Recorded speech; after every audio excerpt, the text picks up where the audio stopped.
Hey everyone, welcome back to my channel. In today's video we are going to answer the question of how to save for sorority dues, and this could be for anyone who's trying to save dues.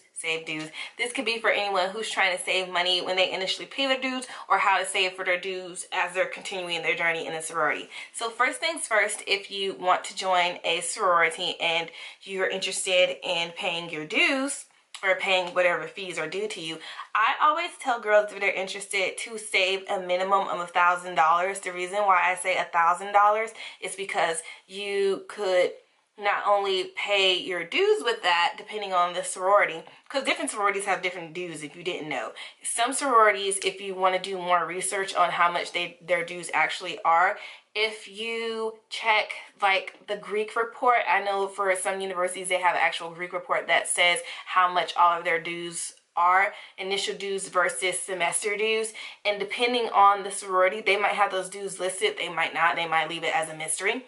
But we always tell people to save a minimum of $1,000 because that not only gives you some money to have, but it also may or may not cover what all you have to pay for, and or it might supply your paraphernalia after you cross and things like that. It might be more dues, but for a minimum amount, I would say to strive for $1,000 minimum, just to give yourself just like a cushion or a foundation. So how do you save your dues? If you know for a fact that you want to join a sorority during a specific time period, I would say to get a job if you don't already have one. If you have a job, great. If you don't have a job and or can't get a job right now, I tell people to use your skills and charge people for those skills. Some people I know in college are really good at writing resumes. So if you know that you're good at writing resumes and you have lots of friends who need help with their resumes, charge them for writing a resume, or charge them for tutoring, or charge them for help with anything. Just charge people, and then you can decide how much you want to charge for what service you're providing. But when you do that, it gives you some money to put into your pocket. So if you have a skill set that you can use, charge them for that. If you know how to style people, I know a lot of people that want to join sororities of certain kinds, they're interested in styling. So charge people to style them and you'll make money off of that kind of stuff. So just to give you an idea of what you can do.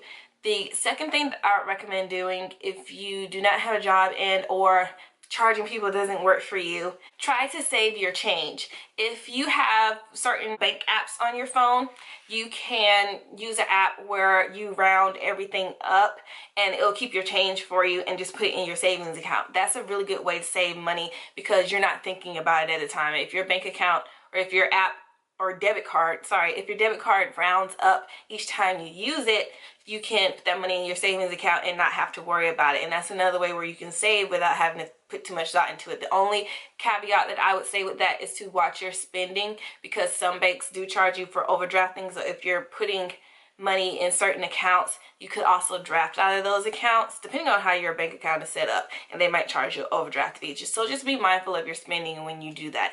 The third thing, if not fourth thing, I would recommend doing when you want to save money is to use your financial aid. I know a lot of people are in college and they do use financial aid to cover their tuition and student fees. If you know that you get a little bit of money from your overage checks, I would recommend taking that money and putting it in a safe place where you know you're not going to touch it.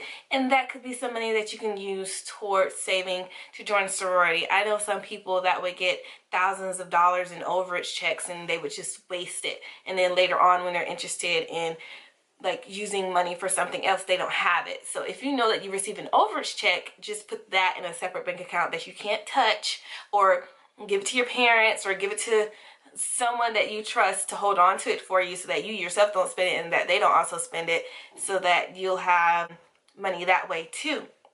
So those are just my little pieces of advice for people who are interested in saving money to join a sorority. I hope you guys like this video. If you find it helpful, give me a thumbs up. And I'll see you guys in my next sorority Q&A. Bye.